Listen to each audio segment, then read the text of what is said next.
काम की पूर्ति नहीं हो सकती। जी गुरु जी। फिर आगे क्या हुआ? बोले देखते हैं देखते सारी गोपियां आकर के कृष्ण के पास खड़ी हो गई। भगवान कृष्ण ने स्वागत किया। कहते हैं कि स्वागतों भो महाभाग प्रिय किम करवाणि वा ब्रजस्यानामयं कश्चिद् ब्रुतागमन कारणम। हे ब्रजगोपियों, हे ब्रजांगनाओं, सुस्वागतम। आज पहली बार कृष्ण ने गोपियों को हे मेरी प्रियतमाओं कह करके संबोधित किया। प्रिय किम करवाणि वा, हे मेरी प्रियतमाओं, तुम लोग यहाँ क्या करने आई हो? ब्रजस्यानामयं कश्चिद् ब्रुतागमन कारणम। इतने मध्य रात्रि को, इतने भयंकर रात्रि को, इतने बिल्कुल आधी रात को और इस अकेले जंगल में तुम लोग यहाँ आ गई। ब्रुतागमन कारणम किम प्रयोजनम, क्या करने आई हो? जैसे ही गोपियों से भगवान कृष्ण ने ये प्रश्न पूछा, गोपियां तो सिर झुका ली। पहले बांसुरी बजाया, बुलाया, बुला करके यहाँ में बेइज्जती कर रहे हैं, कह रहे हैं कि क्यों आई हो, कहे आई हो, किस लिए आई हो, काहे को आई हो? ऐसा कोई पूछता है क्या? अरे बुलाया तुमने, हम आ गई। सब गोपियां सिर झुका कर नीचे खड़ी हो गई। भगवान कृष्ण बोले ओ मैं समझ रहा हूँ तुम लोग क्यों आई हो, मैं जान रहा हूँ तुम लोग यहाँ क्या करने आई हो।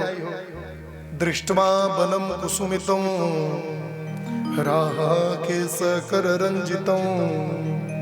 यमुना नीललीलैव तरुपल्लवशोभितम्।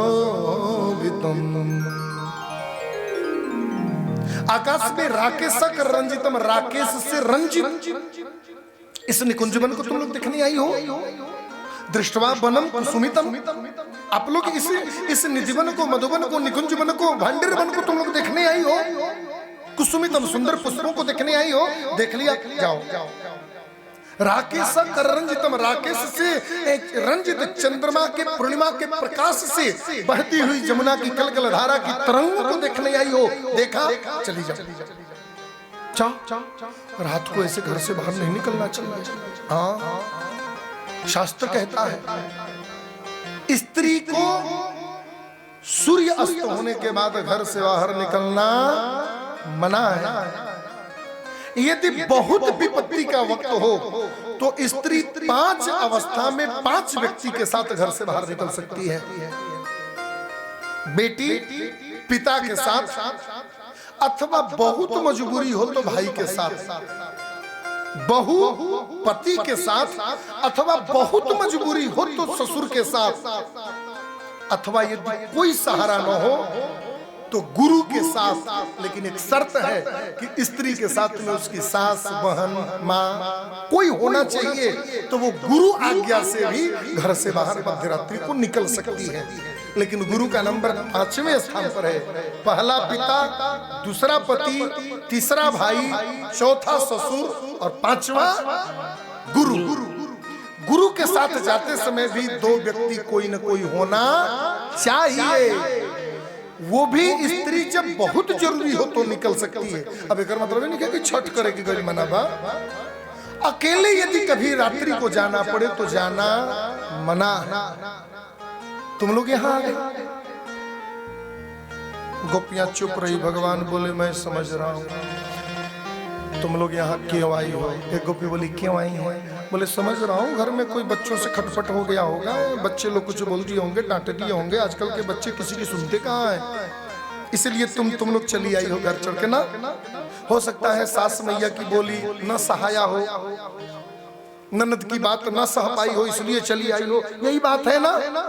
गोपियां बोली बोले ओ ससुर जी ने डांट दिया। ससुर की बात का बुरा नहीं मानना चाहिए, वो लोग तो बस ऐसे ही होते हैं, बोल देते हैं जब मन में आता है। हाँ, ससुर की बात को नहीं ऐसी कोई बात नहीं है। भगवान कृष्ण बोले तो क्या पति से खटपट हो गया? पतिदेव ने कुछ कह दिया क्या? गोपियां चुप हो गए। भगवान कृष्ण बोले कि यदि पतियों ने कुछ कहा है तब एक बात जान लो कि दुश्शिलो दुर्भगो वृद्धो जड़ो रोग्य अधनो अपिवा पति स्त्रीभिर्नहातव्यो लोकेप्सुभिर्पातकी।